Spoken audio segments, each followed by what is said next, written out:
مرحبا أعزائنا المتابعين، واليوم نصل معا إلى الجزء الأخير من العقد الاجتماعي الذي تم طرحه في شمال وشرق سوريا. ما هو هذا الجزء؟ سنتعرف اليوم على الأحكام العامة لهذا العقد. ما هي هذه الأحكام؟ على ماذا تنص؟ فالمادة رقم 120 من العقد الاجتماعي تنص على: يحدد شكل العلاقة في جمهورية سوريا الديمقراطية فيما بين الإدارة الذاتية الديمقراطية لشمال وشرق سوريا مع المركز والمناطق الأخرى على جميع المستويات وفق دستور ديمقراطي توافقي. المادة رقم 121: كل الإدارات المنتخبة تخضع لرقابة من قبل الجهات التي انتخبتها. المادة رقم 122: يحق للأجهزة الناخبة أن تسحب الثقة من ممثليها عند اللزوم، وينظم ذلك بقانون. المادة رقم 123: يعتمد نظام الاستفتاء في جميع المواضيع المصيرية المعنية بمصالح المجتمع العامة في الحي، البلدة، المدينة، المقاطعة، الإدارة الذاتية الديمقراطية، وينظم ذلك بقانون. المادة رقم 124: للمكونات المحلية الحق في الاعتراض على قرارات الأجهزة العامة التي تتعارض مع مصالحها ولا تتماشى مع إراداتها ومقرراتها. إذا لم يتم حل الاعتراض بتوافق، يتم عرضه على المكون المعني وتعتمد النتيجة. المادة رقم 125: للبلدة، المدينة، المقاطعة أن تقوم بالاستفتاء في حال لم تقبل بالقرارات التي تمسها. يتم اعتماد نتيجة الاستفتاء أساساً. المادة رقم 126: في حال التعارض بين قرارات المقاطعات أو المكونات المحلية مع المصالح العامة أو تناقضها مع العقد الاجتماعي، يحق لمحكمة حماية العقد الاجتماعي البت فيها.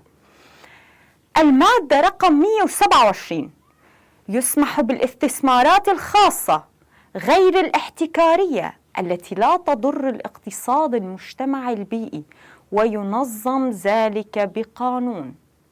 المادة رقم 128: لا يقل عمر الناخب والمرشح عن 18 عاما لكافة المؤسسات ومجالس الإدارة الذاتية الديمقراطية، وتحدد شروط الترشح والانتخاب وفق قانون خاص. المادة رقم 129: تلتزم الإدارة الذاتية الديمقراطية بعد تحرير المناطق المحتلة بإزالة كافة آثار التغيير الديمغرافي وإعادتها إلى ما كانت عليه.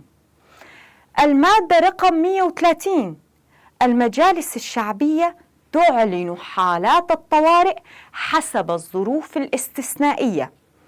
المادة رقم 131: يتم تحديد صلاحيات المجالس التنفيذية بشكل مفصل وفق مبادئ الكونفدرالية الديمقراطية، بحيث لا يقصي إرادة الشعب في الكومين، البلدة، المدينة والمقاطعة، وينظم ذلك بقانون. المادة رقم 132: يستلزم تعديل المبادئ الأساسية للعقد موافقة مجالس الشعوب في المقاطعات ومجلس الشعوب الديمقراطي في شمال وشرق سوريا بموافقة 3/4 أعضاء مجلس الشعوب الديمقراطي في شمال وشرق سوريا، في حين يمكن تعديل المواد الأخرى من العقد الاجتماعي أيضا بموافقة مجالس المقاطعات وبموافقة الثلثين من أعضاء مجلس الشعوب الديمقراطي في شمال وشرق سوريا. المادة رقم 133: العقد قابل للتعديل في حال تم التوافق على دستور ديمقراطي في سوريا. المادة رقم 134: يعد هذا العقد نافذا من تاريخ المصادقة عليه من المجلس العام في الإدارة الذاتية الديمقراطية لشمال وشرق سوريا.